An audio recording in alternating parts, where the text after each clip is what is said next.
don't know how loud this is, if I can talk over it. So I finished up the plasti dip. Actually on Christmas Eve, I finished up the back door. You got the rest of it done. So there's a couple of things I've done since then. I finished installing the new mud flaps, which look great. I gave it a bath.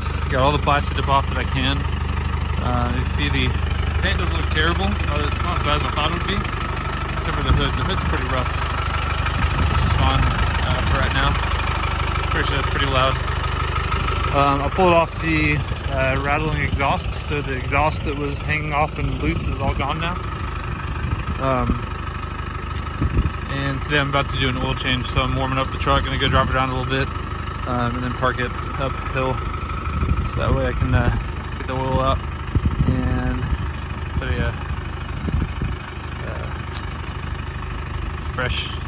put fresh oil in it. A couple other things I want to work on today is scraping off the old stickers like these here. They're just worn out and kind of brittle and ugly, so I'm gonna get rid of some of those old stickers.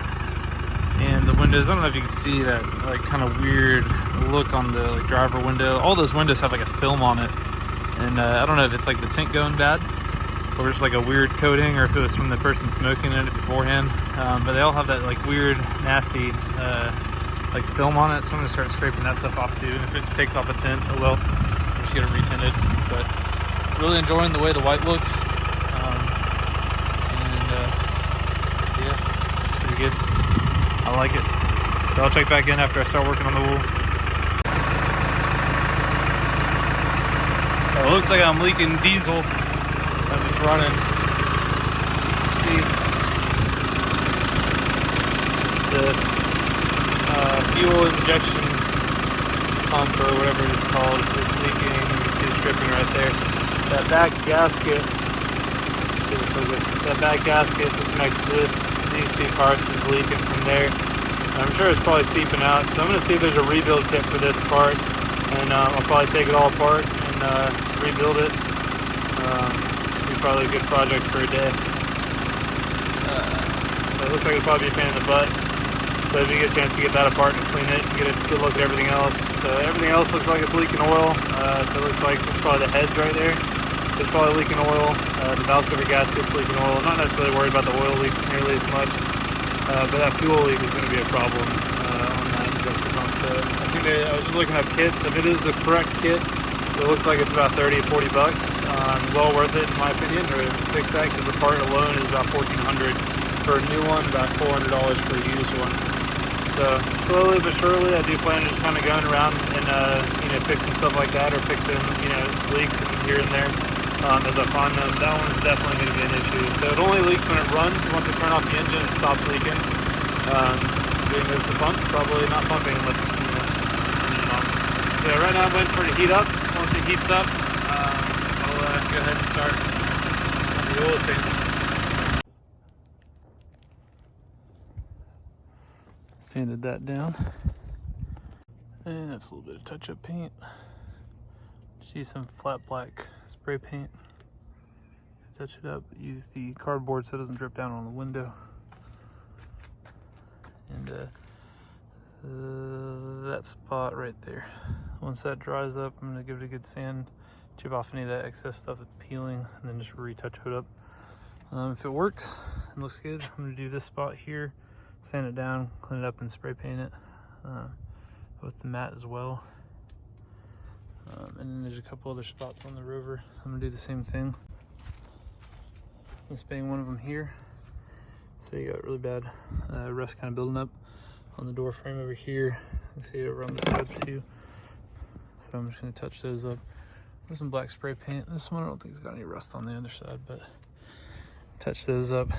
And I might do these pillars too. You see there's starting to fade here. I got some white peeking through. I think they actually had these body colored, I'm not entirely sure. And then the black paint is starting to kind of fade on this, so I'm probably gonna repaint these too and clean those up. I actually like the black, so that's kind of what's going on right now. Maybe these two starting to fade also. Might be able to pull those off. I don't know. Kind of sweet happens. the wife coloring and painting. So went around and cleaned off all the windows, all the stickers off. I had this like gross film on it. See if I can find some. I don't know if you can see this. There's like this gross film on there. But I got that off all of the rear windows, except for the Alpines. You actually really see it on the Alpine window right here, but this like gross film stuff was all over the back of the truck. So I got all the windows cleaned up on the outside, so they look nice and shiny now. And the inside has it too, but this is actually the tint peeling. It looks pretty rough, but might just need a new tint job. Got the oil change today, so that was a big one. Trying to think what else. Spare tire cover. This came from the original Discovery that I had, my green one. So I put that on there because it didn't match, not a matching spare. So I put that on there for now, and then maybe down the road I'll take it off once I get a matching spare. Did a really good wash. Got rid of all the mold and stuff up on the roof. A few things I did find while cleaning or doing the oil change. My mascot, Annabelle. Alright, so I'm preparing for the fuel injection pump head O-ring. And I'm trying to see here. So this right here has got to get popped off. I'm going to take off all those fuel lines. 4 bolts got to undo to back that out, just enough to get to the O-ring. And then there's an adapter plate or something on there, like a mounting bracket for this that needs to come off. So there's like another 3 screws that I need to take off as well. And then the whatever, there's something else on there too I gotta do. This right here, the fuel shut off, also needs to come out too. So right now I have a pretty bad fuel leak. I'd never really noticed it before, so I think it's gotten progressively worse now that it's been colder out and I started up the truck. But I have realized that every time I start up the truck I have to essentially prime it in order to get it to start up, and then after it seems like it primes, it starts up no problem, but it's not holding fuel pressure. So that's been leaking. It's leaking pretty bad, and I'm trying to see, you can kind of see it down there. I think it's too dark, but it's dripping. I just sprayed it with liquid wrench, so it's a lot wetter than it was before. But when it runs, it just has a steady drip. So I'll be working on that. I just ordered the O-ring kit 2 days ago, so it shipped today. Should be here Wednesday. I'm gonna try and tackle that. What I just did a minute ago is just checking to make sure. What I did just a minute ago is I just checked to make sure that I could break this bolt free, which I did, no problem. These are really shallow torque bit screws, and everybody says those are kind of the biggest problem with taking this apart, minus the shim on the inside, which hopefully we don't have to mess with it, because that would be a huge problem, because then that means the whole pump's got to come out. But if I can do it without doing that or messing with that shim, that'd be perfect. But those torque bit screws are super shallow, and they strip really easy, so I was checking to make sure I could break them free before I even mess with it, because if I can't mess with it, it needs to go to a shop, because I'm not taking this whole thing off and dealing with timing. But I will deal with just that O-ring. Notice that O-ring, if you look underneath, there's actually, you can see where it's coming from, which is where that O-ring sits. So 98% sure that that's what that is. Probably 99% sure. So gonna fix that. O-ring kit comes with 2 O-rings, and FME plugs, or foreign material exclusion plugs, for all the fuel line plug ups and everything. So got to take off all the fuel lines and everything too. Just disconnected one of the limb risers, so that was actually much easier than I thought.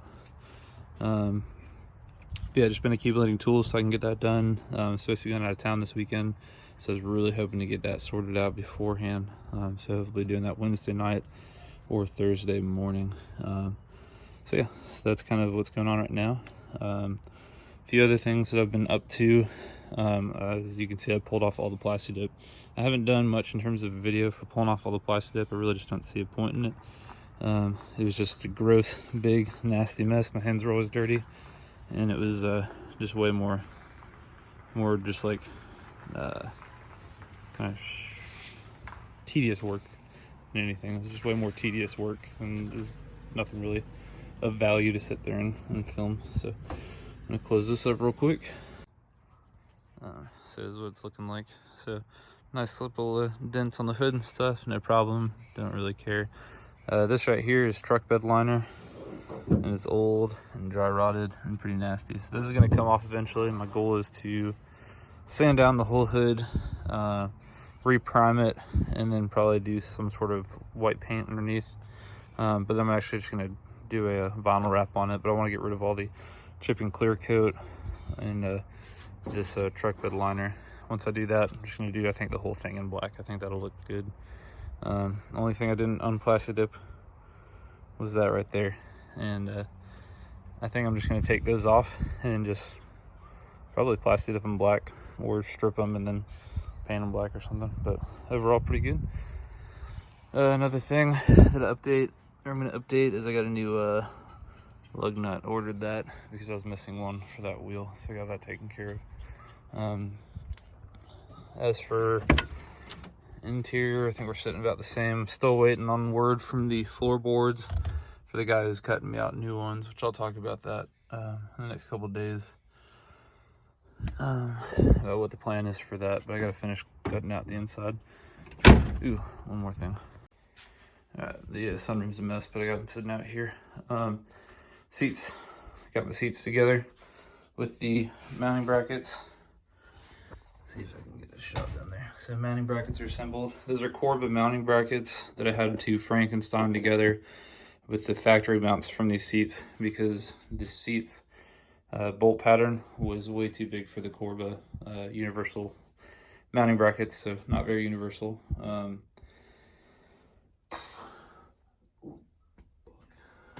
Man, my wife scared the shit out of me. That's good. But we'll talk about those later too once the guys go in the car, because I might have to do some modifications to this. Come on, puppy. Hey, where you going?